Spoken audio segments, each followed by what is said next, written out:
우리가 12절에 있는 말씀을 봅니다. 그들이 묻되 너에게 자리를 들고 걸어간 사람이 누구냐라고 묻습니다.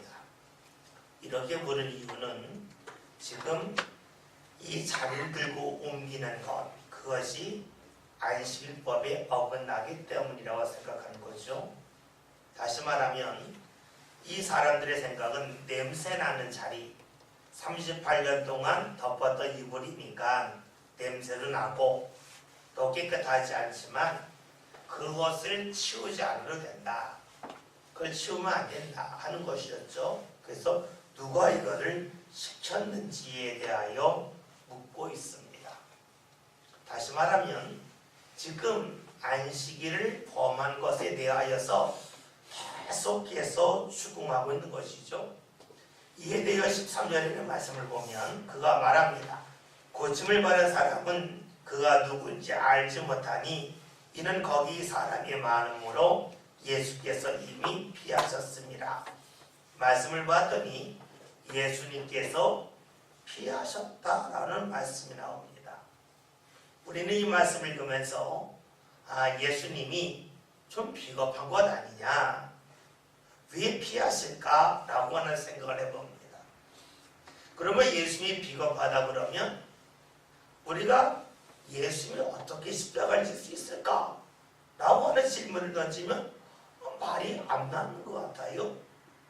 또 우리가 생각하기를 예수님은 이때에는 비겁했지만 나중에는 예수님이 비겁하지 않게끔 예수님의 믿음이 자랐다라고 말할 수도 있을지 모르겠어요. 그러나 우리가 좀 더 큰 틀에서 볼 필요가 있겠죠. 예수님은 세상에 오셔서 하나님의 뜻대로 움직이십니다. 하나님의 뜻대로 움직일 때에는 때로는 어려움의 자리라 할지라도 그냥 당당하게 나갈 때가 있어요. 그러나 때로는 어려움의 자리에서 나를 버리는 겁니다. 즉 나는 나가고 싶지만 주님께서 나로 하여금 멈추라 하실 때가 있어요. 다시 말하면 사람들이 볼 때 용감한 모습이 하나님의 뜻일 때도 있고 때로는 비겁한 모습이 하나님의 뜻일 때도 있습니다. 누군가 여러분에게 훤하게 대릴 때가 있습니다. 이때 같이 내가 옳기 때문에 그와 싸우고 그에게 나도 같이 큰 소리를 치르면 용감해 보이고 반대로 상대가 나에게 큰 소리 할 때에 내가 아무 말도 하지 않으면 비겁해 보이고 자존심이 크게 상할 수도 있습니다. 그러면 우리는 믿음의 사람은 용감한 사람이니까 맞서 싸우는 걸 생각하겠죠. 그래 용감하라고 하는 것은 누군가와 맞서 싸워서 용감한 것이 아니라 자신을 버렸기 때문에 용감한 겁니다. 자신의 두려움을 벗어버리는 것도 용감함이고 자신의 끌어오르는 경점을 내려놓는 것 또한 용감함입니다. 그러기에 믿음의 사람들은 때로는 내가 비겁해 보인다 할지라도 그 길이 주의 뜻이라 하면 그 길을 걸어가는 것입니다. 예수님이 왜 피하셨을까요? 예수님이 죽는 것이 두려워서가 아니죠. 예수님은 하나님의 뜻대로 죽어야 됩니다. 또 하나 하나님이 원하시는 때에 죽으셔야 돼요. 우리가 요한복음 1장에서 요한이 예수를 향하여 보라 세상의 죄를 지고 가는 하나님의 어린 양이라 그랬죠. 다시 말하면 예수님은 양입니다. 어떤 양이냐면 예수님은 이스라엘 유월절, 즉 양을 잡아 죽이는 날이죠. 그 날을 예수님이 새롭게 하시죠. 그래서 애굽에서 구원받은 날만이 아니라 이제 죄에서 구원받는 날로 의미가 확대되죠. 예수님은 그러기에 돌아가신다 할지라도 하나님이 원하시는 때를 맞춰야 돼요. 그리고 그 자리에서 돌아가셔야 돼요. 그리고 돌아가시기 전에 예수님께 하실 일이 있죠. 제자들을 예수님께서 믿음으로 붙잡아주고 그들이 비록 배반을 하지만 말씀이 계속해서 심겨져서 예수님 부활하신 후에 주의 말씀을 떠올리게끔 하신 일이 필요합니다. 요한복음에 보면 계속 반복되어지는 말씀이 지금은 알지 못했지만 나중에 알게 되었다. 예수님이 부활하신 후에 알게 되었다. 저희들이 깨닫게 되었다. 이런 말씀이 여러 번 나오죠. 무엇을 말하냐면 예수님이 죽을 때에 죽어야 돼요. 피하실 때에 피하는 거예요. 죽음이 무서운 게 아니라 맞서 싸우고 싶어도 그것이 하나님의 뜻이 아니면 참는 것입니다. 제가 여러분들에게 신앙생활 하면서 자주 드린 말씀이 절대로 무리하지 말라라는 말씀을 드립니다. 그 이유가 무엇이냐?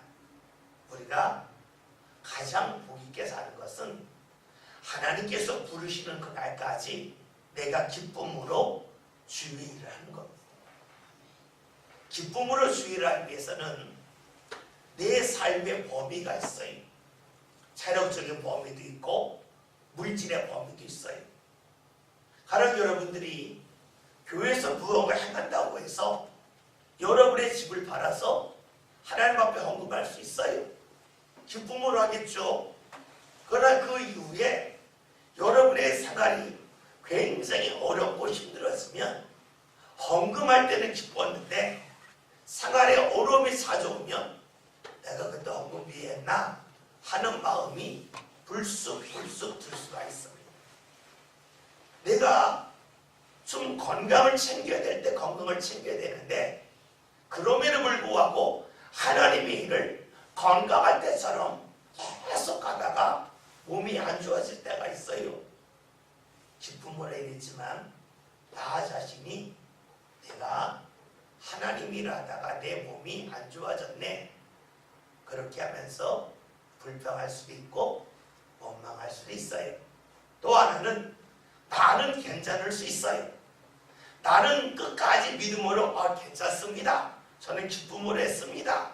하나님 앞에 헌신하고 내가 오름당하는 거 다 감수할 수 있습니다. 할 수 있어요. 그러나 여러분의 자녀들은 안 그럴 수도 있어요.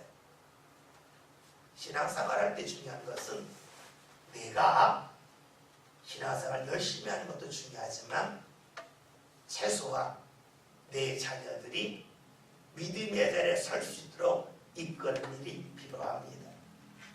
여러분 그래서요. 내가 신앙생활 할 때에 나는 예수를 열심히 믿어서 주일날 계속해서 교회 있고 싶지만 남편이 믿지 않는다. 그러면 남편을 위해서라도 주일 오후에 집에 돌아가서 남편과 함께 시간을 보내면서 가정생활에 충실하는 것이 결코 불신앙적인 이야기라고 말하기는 어렵습니다. 왜요? 맞서 싸우는 것만이 아니라 때로는 피할 때가 있다는 것이죠. 오늘 김정희 의사님 기도하시는데 굉장히 몸이 지쳐 보여요. 그렇죠? 우리 권사님이 매일 새벽 기도하고 그러니까 너무 힘드신데 권사님 오해하지 마시고요. 너무 힘드신데 새벽 기도하지 마시고 출근하실 때에 잠깐 2~3분만 기도하고 가세요. 우리가 믿음으로 살아도 육신은 육신이에요. 내 영이 아무리 맑다 할지라도 그렇기 때문에 영이 맑으니까 내 몸도 밝다? 그거 아니에요. 영이 맑지만 몸은 쇠퇴할 수 있고 약해질 수 있어요. 우리가 신앙생활 할 때에 쉴 때는 쉬어주는 게 좋아요. 그리고 누가 쉴 때에 믿음이 없으니까 쉬지. 믿음이 있으면 그렇게 안 하지. 이렇게 말한다면 마치 우리가 앞으로 살펴볼 본문에 나와 있는 유대인들처럼 안식이라 그러면 안 되지. 그거와 똑같아질 것입니다. 그래서 우리가 신앙생활 할 때에 내가 즐기기 위해서 하나님의 일을 멀리 하는 것은 문제가 되겠지만 내 몸이 힘들 때에 좀 쉬기 위해서 또 때로는 나와 가까운 사람을 하나님 앞으로 인도하고 함께 믿음 가운데 가기 위해서 때로는 나 자신이 원치 않다 할지라도 때로는 쳐주는 일, 마치 예수님께서 피해 가셨던 그 일을 우리가 할 필요가 있을 겁니다. 제가 좋아하는 말씀이 고린도후서에 있는 말씀입니다. 4장 2로 알고 있는데 3장이네요. 주의 영이 있는 곳에는 자유함이 있다는 겁니다. 이 자유함이라고 하는 것은 내가 마음대로 해간다는 게 아니라 내가 져도 거기에 마음 상하지 않고 예수처럼 남들은 피해간다고 손가락 잘 알려줄 모르겠지만 그게 주의 뜻인데 내가 지금 손가락질 바르면 어떠냐? 나는 괜찮다. 이것이 바로 자유함이죠. 하나님의 뜻을 따르기 위해서 말씀 가운데 살기 위해서 내가 때로는 손가락질 받는 것, 또 내가 힘든 자리에 가는 것 마다하지 않겠다고 하는 것이 진정한 자유함입니다.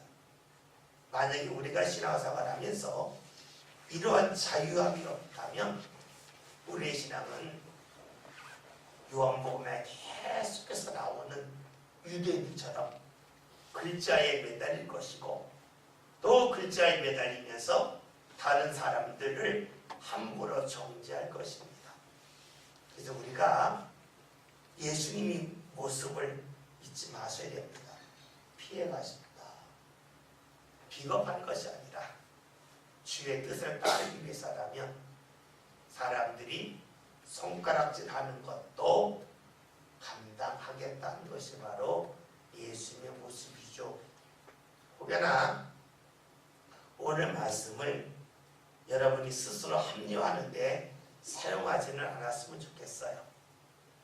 주위를 내가 놀러다니면서 나는 자유함이야 이런다면 말씀과 거리가 먼 거죠. 그러나 우리가 그러지 않는 가운데 나를 위해서가 아니라 누군가를 위해서 또 때로는 내 육신이 젖음을 통해서 내가 하나님 앞에 좀 더 가까이 가기 위해서 때로는 내 것을 내려놓을 수 있는 자유함이 저와 여러분들 삶 가운데 꼭 나타나시길 바라겠습니다. 이것이 없다면 우리 사람들 앞에서 입으로는 예수 믿으니까 좋아요, 예수 믿으니까 기뻐요 라고 말해요. 그러나 뒤에 가서는 그렇지 않다고 말합니다. 그러니까 신앙은 정직해야 돼요. 자꾸 꿈이라고 하면 안 돼요. 좋은 거 좋은 거예요. 힘든 거 힘든 거예요. 그러나 자유함이 있으면 사람들 앞에서 하는 말과 그리고 나 홀로 있었다는 말을 일치할 것입니다. 저는 사실 이 신앙의 자유함이 무엇인지에 대하여 안지가 오래되진 않았어요.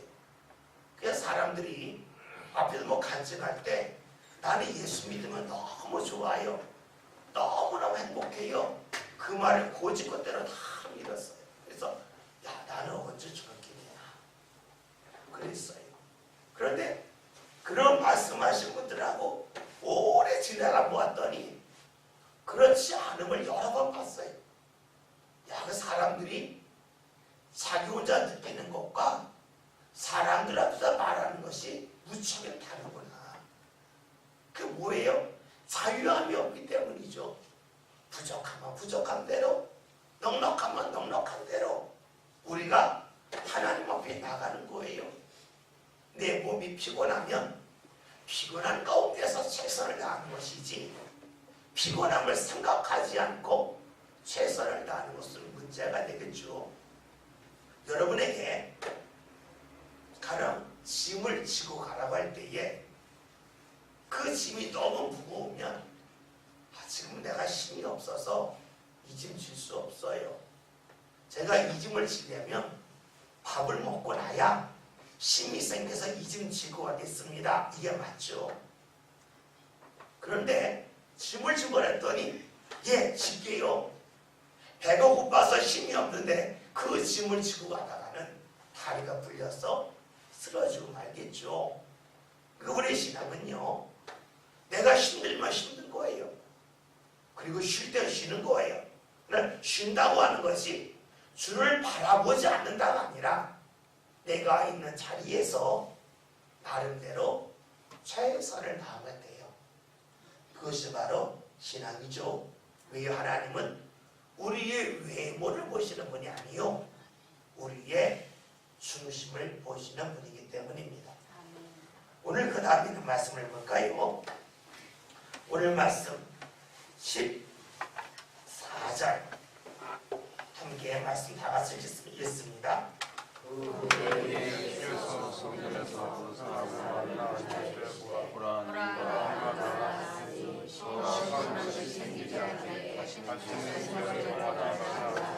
아멘. 예수님이 피하셨다가 다시 이 사람을 만납니다. 피하셨다가 만난다고 하는 것은 우연이 아니겠죠. 피하셨으면 아주 빠져나가셔야 되는데 피하셨다가 다시 오셔서 만난 겁니다. 즉 우연이 아니라는 겁니다. 주님의 일은 우연이 없겠죠. 우리가 요한복음 4절에 예수님께서 사마리아로 지나가셔야겠는지라 이 말씀 보았죠. 뭐예요? 예수님이 일부러 그리로 가신 거예요. 지나가다가 결국은 사마리아 수가성에서 바로 여인을 만나지 않습니까? 예수님에게는 우연이 없어요. 왜요? 철저하게 하나님의 뜻대로 움직이기 때문에 그래요. 그러니까 하나님의 뜻대로 움직이면서 피하신 것조차도 예수님의 뜻이 아니라 하나님의 뜻임을 우리는 생각해 볼 필요가 있겠죠. 오늘 예수님의 말씀을 하신 이야기가 보라 네가 나았다. 더 심한 것이 생기지 않게 다시는 죄를 범하지 말라라고 말씀합니다. 이 말씀을 우리가 생각해 봅시다. 먼저 예수님이 다시 오셨다는 겁니다. 이 사람은 예수님을 통하여 병이 나았습니다. 나은 사람을 예수님께서 다시 찾아오셨습니다. 무엇을 말하냐면 병이 나았다고 하는 것을 좀 일반해 볼 필요가 있어요. 분명한 은혜를 받았다고 볼 수가 있겠죠. 분명한 은혜를 받은 사람에게 예수님이 찾아오셨습니다. 분명한 은혜를 받았으니까 네가 알아서 살아라 하는 것이 아니고 분명한 은혜를 받은 사람에게 예수님이 찾아오셨다. 즉 은혜 후에도 예수님은 그 사람과 함께하고 또 다른 말로 하면 교제하고 동행하기를 원하신 겁니다. 많은 이들이 신앙생활하면서 내가 은혜를 받으면 된다. 어떤 목표를 잡아놓죠. 내가 사업이 잘 되면 좋겠다. 병이 나면 좋겠다.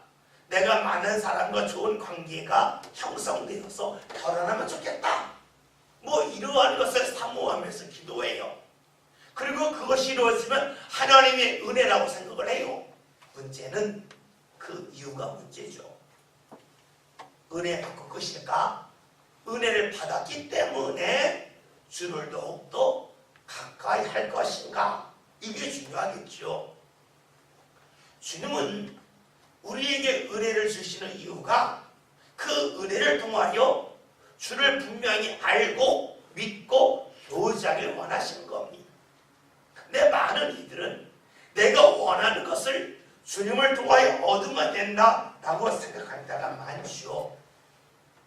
그리고 그 은혜가 임하면 이제 내 뜻대로 살고 싶다라고 생각합니다. 그 은혜가 내 생애의 정점에 있는 은혜라고 생각을 해요. 그러나 우리는 아무리 은혜를 계속해서 공급받아도 온전한 은혜의 자리에 이르지 못합니다. 여전히 부족한 거예요. 하나님이 우리에게 허락하신 은혜는 여전히 많이 남아있어요. 단지 우리 그것을 모르고 있을 뿐입니다. 그러기에 나름대로 여러분 기도하면서 하나님이 주시는 은혜를 경험했을 때에 감사합니다고 멈추는 것이 아니라 감사하기에 주를 더욱더 찾을 수 있는 그런 믿음의 신앙의 사람들 꼭 되시길 바라겠습니다. 다시 이것이 무척이나 어렵습니다. 이것이 잘 되지 않습니다. 그래서 마치 주님과 나의 관계가 내 인생의 징검다리가 되길 원할 때가 많죠. 몇 주 전에 징검다리에 관한 설교를 들은 적이 있죠. 건너뛰는 것, 그리고 내가 도움닫게 하고 싶은 것, 이런 마음이 너무 많아요. 예수님은 그러하지 않다는 것입니다. 우리가 구원을 받는다 할 때에 많은 분들이 생각하는 구원은 이런 구원입니다. 죄에서 구원받았다 하는 겁니다. 내가 예수의 보혈을 통해서 죄에서 구원받았다. 그것이 구원이 모든 것의 완성이라고 생각을 해요. 과연 그럴까요? 구원의 뜻이 뭡니까? 건짐을 받았다는 거죠. 건짐을 받을 때에는 우리가 죄에서 건짐을 받습니다. 그러나 이것은 큰 틀이고 그 다음에 우리의 섬세 부분에서의 구원이 있죠. 그래서 우리가 고린도후서에 있는 말씀을 봤더니 주께서 우리를 건지셨고 건지시고 그 후에로 계속해서 건지시리라 이런 말씀이 있죠. 그럼 이렇게 해석하죠. 건지셨다. 예수님 그 구원받았다는 겁니다. 건지신다. 오늘 내 생각의 틀 속에서 주께서 나를 끄집어내 주셔서 하나님의 말씀으로 이끄시는 구원이 있다는 것이죠. 더 건지시리라. 우리가 앞으로 천국 갈 거다. 이런 식으로 해석을 많이 하죠. 그래서 과거의 구원, 현재 구원, 미래의 구원 이렇게 말하시는 분들도 있어요. 그러나 이것이 틀린 얘기는 아닙니다. 많은 분들이 예수 믿고 구원받았습니다. 예수 믿고 팔자 바뀌었습니다. 그래요. 말은 그렇게 하는데 못 느끼죠? 못 느끼죠? 정말 느끼십니까? 내가 죄에서 건짐 받았다. 그걸 늘 느끼고 사십니까? 느끼는 분이 얼마나 있어요. 그냥 교회에서 아멘 하는데 실제로 내가 예수 믿고 구원받았다. 이걸 매일 느끼고 삽니까? 느끼고 사는 건 거의 없어요. 그냥 교회에서 말씀을 들을 때 그냥 형식으로 아멘 해주는 거지 실제로 누가 느낍니까? 그리고 그것 때문에 내가 평생 감사하며 살면서 얼마나 했겠어요? 거의 없어요. 솔직한 이야기죠. 또 어떤 목사님들은 악령과의 그 전쟁을 많이 이야기합니다. 그래서 예수 믿고 우리가 기도할 때 악한 것이 떠난다 그럽니다. 악한 것이 떠날 때에 뭐 괴성을 지르기도 하고 때로는 소름이 끼치기도 하고 또 때로는 뭐 헛구역질을 하기도 하고 허품이 나기도 하고 여러 가지 현상이 있죠. 그런데 그 순간에 좋죠. 집에 가서는 좋아요. 여러분들이 악한 것과 싸워서 이겼어요. 물리쳤어요. 주변을 웃고 삽니까? 큰 소리 안 들립니까? 사람들 만나들 좋은 것만 보입니까?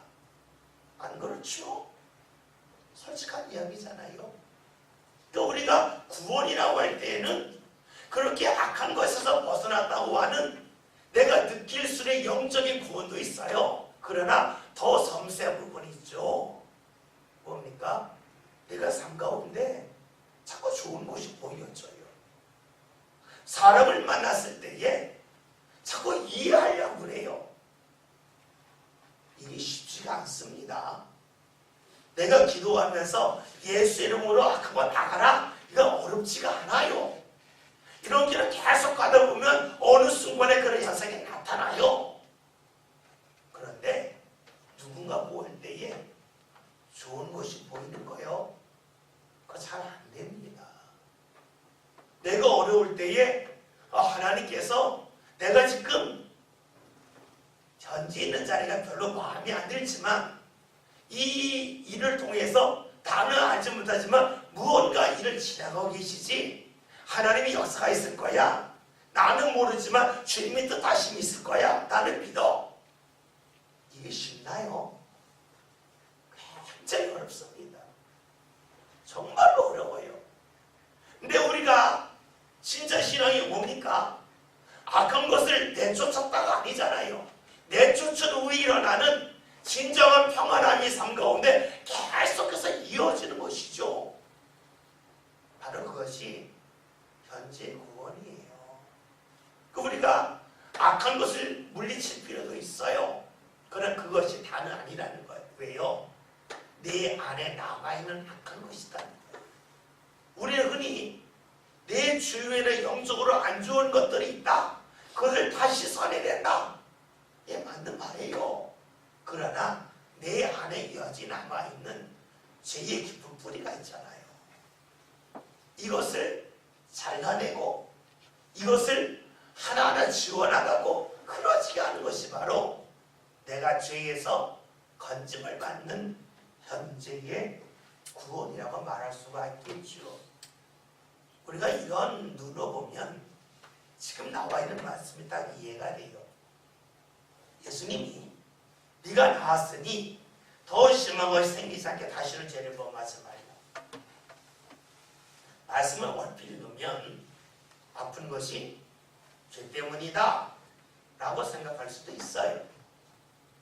여러분, 당시 유대인들이 그런 생각을 가졌죠. 우리가 앞으로 보겠지만 요한복음 9장에서 나면서부터 앞을 보진 맹인을 향하여 제자들이 묻잖아요. 주님, 이 사람이 나면서부터 앞을 보지 못한 맹인이 된 것이 이 사람의 죄 때문입니까? 부모의 죄 때문입니까? 라고 묻죠. 우리가 잘 알고 있는 역대하 20장을 보면 우리가 잘 알고 있는 사람이 나오지요. 바로 이스라엘의 왕 있잖아요. 그가 어떤 일을 했습니까? 우시아가 전쟁에서 승리한 후에 제사의 일을 대신하려고 그러죠. 죄를 범하죠. 그래서 그의 그 이마에 문둥병이 나병이 생기잖아요. 그리고 또 민수기 10장을 보면 모세를 향하여 아론과 미리암이 원망을 하다가 이 죄로 인하여 미디암에게 나병이 생기죠.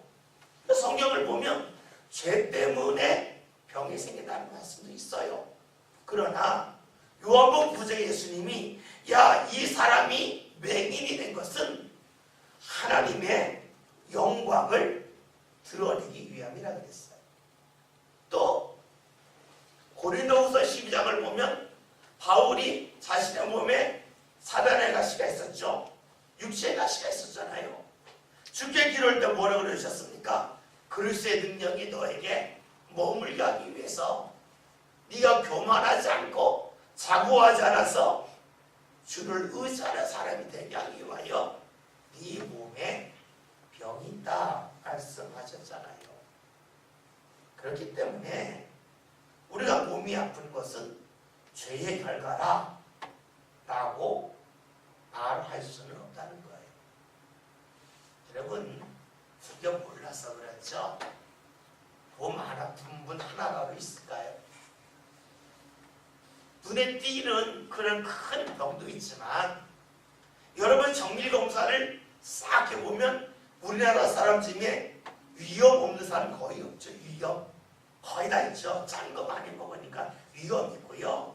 나이 들면은요 혈압 생기죠. 당뇨 생기죠. 고지혈증 생기죠. 다 죄 때문입니까? 그렇게 우리가 말씀을 볼 때에 너무 쉽게 단정해서 몸이 아픈 것은 죄 때문이다 라고 말하는 것은 문제가 되는 겁니다. 그러면 예수님의 이 사람에게 그런 말씀을 하셨을까요? 본문을 잘 살필 필요가 있어요. 이 사람이 몸이 나눈 후에 당당했습니까? 당당하지 않았죠. 누가 시켰냐? 제가 한 거 아니에요. 자꾸 이 사람은 안식일에 자신이 자리를 들고 옮긴 것에 대한 책임을 예수님에게 돌리고 있어요. 은혜를 분명히 받았음에도 불구하고 자신이 어려움을 당하니까 예수님을 궁지에 몰아넣고 있습니다. 분명한 신앙의 체험이 있잖아요. 체험이 있어도 세상의 권력 앞에서 철저하게 무너지고 있습니다. 예수님 이를 죄라고 말합니다. 어린아이가 길을 가다가 소변을 봤습니다. 여러분 이거 경찰서에 신고하겠습니까? 아무도 신고 안 해요. 내가 철이 없어서 그렇지 뭐 그래요. 그런데 나이 든 어른이 길거리에 소변 봤습니다. 이거 경찰은 잡아가죠. 경범죄 걸리죠. 알만한 사람이 그러면 문제가 되는 겁니다. 주를 경험하지 못한 사람이 세상이 무서워서 주를 부인했다. 이것을 가지고 뭐라고 말씀 안 하겠죠. 그런데 주를 분명히 경험했잖아요. 예수 때문에 38년 된 그 병에서 벗어났어요. 분명한 은혜를 경험했지만 자신 앞에 어려움이 오면 이 은혜 받은 경험을 철저히 내려놓는 겁니다. 그것이 죄예요. 예수님을 경험하지 않는 사람이 아니라 경험했음에도 불구하고 그러하기 때문에 예수님 말씀하시는 겁니다. 이런 죄 범하지 말라. 그러면 네 몸이 더 어려워질 거라 라고 말씀하고 있습니다. 이 어려움이 육체의 어려움일 수도 있고 영적인 어려움일 수도 있어요. 무엇인지 정확하게 알 수는 없습니다. 우리가 시편에 있는 말씀 중에 106편이라는 말씀이 나와요. 이스라엘 사람들이 광야를 지나면서 하나님이 하신 일을 잊어버렸어. 그러면서 어떡하냐면 욕심을 내어서 하나님 먹을 거 달라고 고기 달라고 하나님을 시험했습니다. 하나님은 어떻게 하셨습니까? 그들에게 메추라기를 엄청나게 내려주셔서 이빨에 낄 정도로 엄청나게만 주셨어요. 그러나 그들은 어떻게 됩니까? 그 속에서 감상도 알지 못하고 영혼이 쇠약해졌다고 말씀하고 있어요.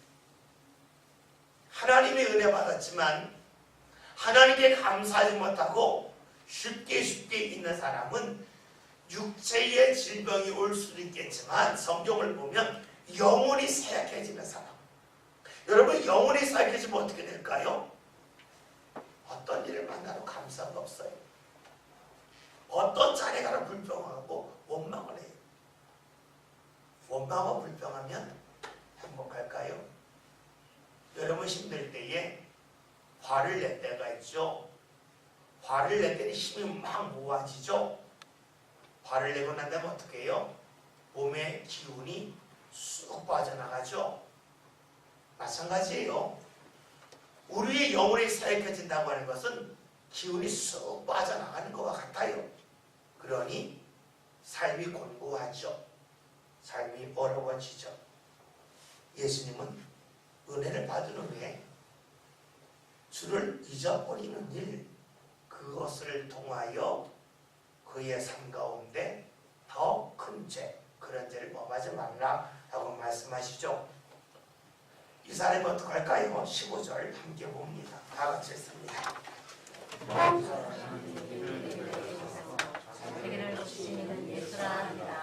네. 이 사람은 예수님의 말씀을 듣고 깨닫고 야 내가 예수님의 은혜를 잊어버렸구나. 앞으로 그러면 안 되지 하는 마음을 갖기보다는 예수님의 말씀을 듣고 유대인들이 찾아온 것이 아니잖아요. 자신 직접 가서 나를 일으킨 사람, 나에게 자리를 들고 오라고 한 사람이 바로 예수라고 말합니다. 왜 그랬을까요? 이유는 간단하겠죠. 그 당시에 생각해보면 쉬워요. 예수 때문에 몸이 나았어요. 그런데 그 지역 사회는 유대인들이 다 자리를 잡고 있어요. 그 지역사회에서 몸이 나았기 때문에 일하고 살아야 되잖아요. 몸이 아플 때에야 뭐 그냥 죽어날 수 있어요. 몸이 나았어요. 일해야 되죠. 일하려면 직장이 필요하죠. 사람들과 관계 맺어야 되죠.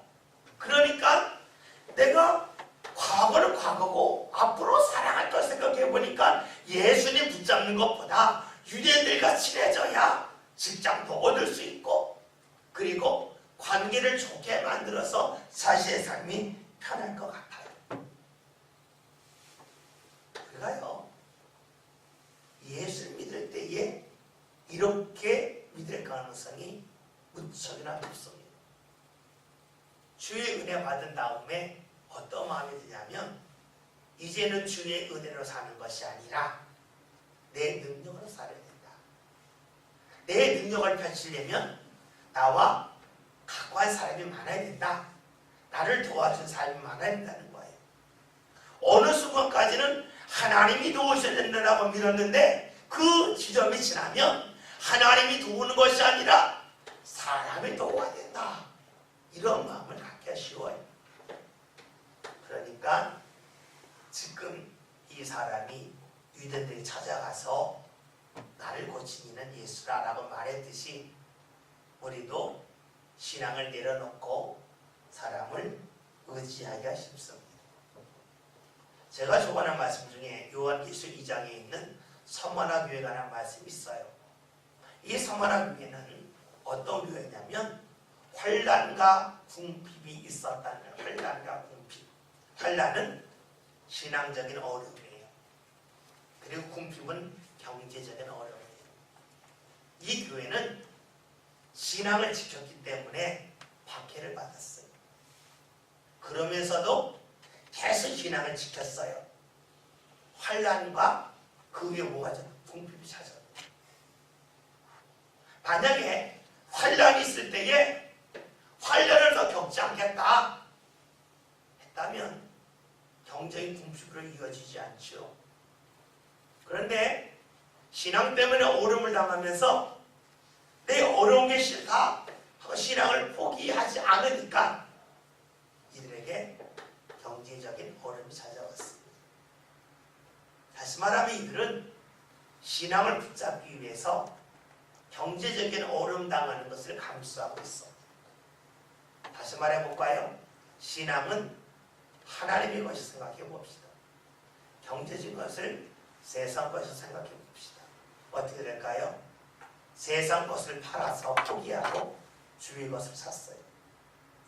이 본문에 나오는 사람은 어떤 사람입니까? 신앙의 것을 팔아서 세상의 것을 사는 사람입니다. 오늘 우리가 질문해 볼 필요가 있어요. 물론 하나님께서 둘 다 주시면 좋죠. 신앙의 복도 주시고 경제적인 복도 주시면 좋아요. 그러나 하나님 저에게 뭘 먼저 주시렵니까? 할 때에는 하나를 포기해야 되겠죠. 하나를 내려놓아야 되겠죠. 그러면 내가 경제적인 그런 이익, 그런 안정감을 취하기 위해서 신앙을 포기할 것이냐, 아니면 신앙을 붙잡기 위해서 경제적인 안정을 좀 내려놓을 것이냐는 겁니다. 우리 시대는 예수 믿는다고 해서 모든 재산이 없어지진 않아요. 단지 우리가 주님 앞에 11조를 하고 또 하나님과 여러 가지 헌신하다 보면 안 믿는 사람보다는 사용할 돈이 줄겠죠. 당연히 줄어요. 그러다 보면 좀 더 내가 빨리 큰 집을 사고 싶고 보다 더 즐기고 싶은 마음이 들면 하나님께 드리는 것을 조금 소홀히 하고 싶겠죠. 다시 말하면 경제적인 번영을 위해서 신앙적인 것을 내려놓을 수도 있어요. 그러면 그런 모습이 어떤 모습입니까? 서머나 교회의 모습은 아니죠. 그리고 오늘 본문에 나와 있는 이 사람의 모습입니다. 예수님께서 분명 다시는 죄를 범하지 말라 말씀하셨지만 이 사람은 눈에 보이는 이익을 취하기 위해서 예수님이 사실 고쳤다고 유대인들에게 가서 말합니다. 돌이킬 수 있는 기회를 주께서 주셨는데 그 기회를 스스로 포기하죠. 이런 면에서는 가룟 유다와 크게 다르지 않습니다. 우리가 복음서 마태, 마가, 누가 이런 말씀을 보면 예수를 팔자가 누구냐? 나 함께 그릇에 손을 넣은 자라 말씀하셨죠. 또 우리가 요한복음 13장을 보면 예수님께서 유다에게 가서 네 할 일을 해라.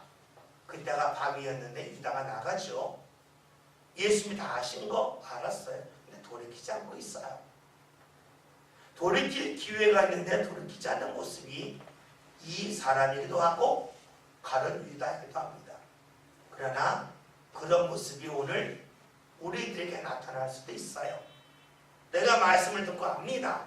그러나 내가 좀 더 경제적인 안락함을 추구하기 위해서 신앙의 일을 내려놓을 수도 있습니다. 그러나 잊지 마십시오. 순간적으로는 내 것을 붙잡는 게 이익이죠.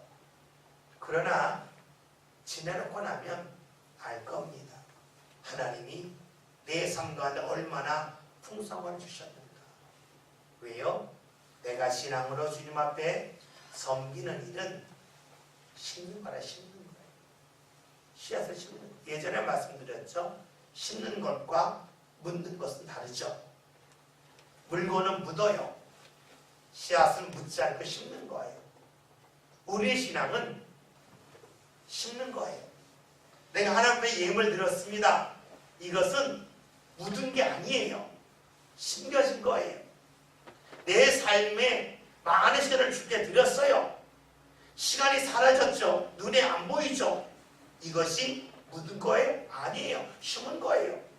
그러기에 우리가 신앙권에 살면 어느 순간까지는 손해본 것 같고 더딘 것 같아요. 지내놓고 보세요. 얼마 지나야 하나님이 분명하게 드러나게 하세요. 내가 믿음 가운데 산 것을, 내가 하나님 앞에 심은 것을 하나님이 이토록 풍성하게 내 삶을 채워주시는구나. 그것이 물질로 드러날 수도 있고요. 때로는 자녀를 통하여 드러날 수도 있고요. 내가 삶 가운데 느끼지 못했던 것을 느끼게 하여 주시는 하나님의 역사를 내가 어느 날 알아요.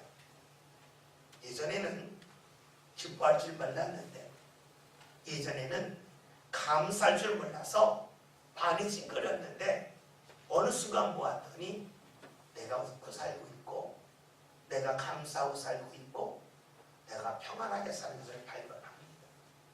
여러분, 오래 걸리지 않아요. 우리가 신앙이 과연 무엇일까에 대해서 스스로 물어보시고 하나님께 심어보세요. 그러면 오늘 이 사람이 왜 주께서 돌이킬 기회를 주셨는데 돌이키지 않았을까요? 몇 가지 추론할 거가 있죠. 그것은요, 예수님이 너 다시 죄 범하지 말라, 덧날 수 있다, 이 말씀을 들었을 때에 그 말씀을 감정적으로 들으면 그렇게 될 수 있겠죠. 예수님은 이 사람이 잘 되길 위해서 돌이키라고 말씀을 주셨지만 듣는 사람이 감정적으로 들으면 주의 말씀이 기분이 상할 수가 있습니다. 순간적으로 분노할 수 있어요. 이 순간적인 분노가 주의 은혜를 잊게 합니다. 순간적인 분노가 하나님의 말씀을 잊게 할 때가 무척이나 많습니다. 왜 그럴까요? 우리는 칭찬에 목말라 있습니다. 칭찬에 목말랐다고 하는 것은 다른 말로 하면 내가 잘한다고 착각하기 때문에. 여러분, 내가 못한다고 느끼면 누군가 나에게 이렇게 하면 잘할 수 있다는 말이 너무 고마운 말이에요. 근데 내가 잘하고 있다고 생각하는데 야, 너 이거 잘못된 거야 이렇게 해야 돼? 얼마나 기분이 나쁘겠어요.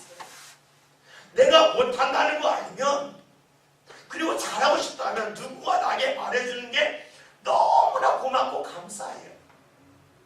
근데 내가 잘났다고, 나는 잘한다고 내가 하는 것이 옳다고 여겨요. 그럼 어떻게 해요? 무언가 나의 잘못된 것을 알려줄 때 예수 말씀처럼 다신 죄를 범하지 말라 이 말씀 들을 때에 그냐는 말로 확 돌겠죠. 분노하죠. 은혜를 저버리죠. 그리고 예수님에게 더 어려움을 겪도록 유대인에게 찾아가는 모습을 우리들도 반복할 수 있습니다. 여러분 신앙생활 할 때에 칭찬받는 거 싫어할 사람 아무도 없습니다. 칭찬받는 거 다 좋아해요. 그러나 거기에만 매달리면 우리 신앙은 늘 그 자리입니다. 우리 신앙의 기본은 늘 뭡니까? 나는 죄인이라는 겁니다. 참 사람이 이상하죠. 기도할 때는 하나님 죄인이 제가 왔습니다. 죄인이 뭐예요? 말씀대로 살지 못한 것이 죄인이죠. 부족하다는 거죠. 그렇게 고백을 하는데 내가 부족하다고 그리고 내가 무언가 보충할 것이 있다고 말하면 싫어요. 그 속에 발견할 수 있는 것이죠. 그 기도가 가짜구나. 그 기도가 진짜가 아니었구나. 그러면 그 다음에 알 수 있는 것이죠. 그러면 그 기도 많이 하나님이 들으실까? 안 들으시지.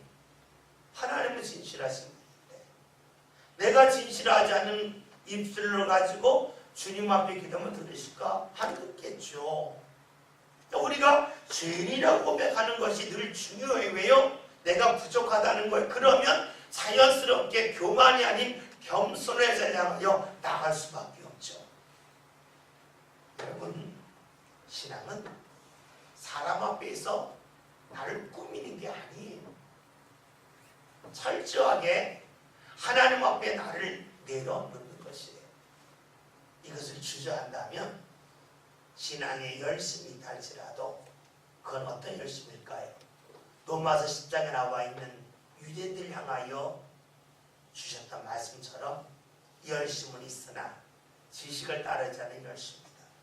열심은 있지만 자신이 기쁘려고 하는 열심이지 하나님이 기뻐하는 열심이 아니다. 열심은 내지만 그 열심을 통하여 자기 의를 드러내기 위한 열심이다. 그런 것 아니겠어요? 오늘 저와 여러분이 하나님 앞 철저하게 나를 낮추는 그런 훈련을 합시다. 그래서 말씀을 들을 때에 마음이 상했다고 해서 나보고 자리 들고 가라고 한 사람 나한테 병을 고친 분 예수예요. 유대에 저로 달려가서 말했던 이 어리석은 사람의 모습이 우리 성건에 나타나지 않았으면 좋겠습니다. 이 사람은 다른 사람이 경험하지 못한 엄청나게 큰 은혜를 받았어요. 그러나 그 은혜를 통해서 더 풍성한 은혜 자리로 나가지 못하고 그 은혜 후에 그는 은혜의 뿌리까지 말라버릴 정도로 뚝 떨어지고 말았습니다. 오늘 저와 여러분이 은혜를 받았습니까? 그 은혜가 바탕이 되어서 더 큰 은혜 자리에 나아갑시다. 은혜 받았지만 지금까지는 하나님이 도우셨고 이제는 사람들이 도우셔야 됩니다. 도와야 됩니다. 주의 은혜를 잊고 망각하는 일이 없어서 주의 역사가 저와 여러분 삶 가운데 끊임없이 나타날 수 있기를 주의 이름으로 기원드립니다. 기도합니다.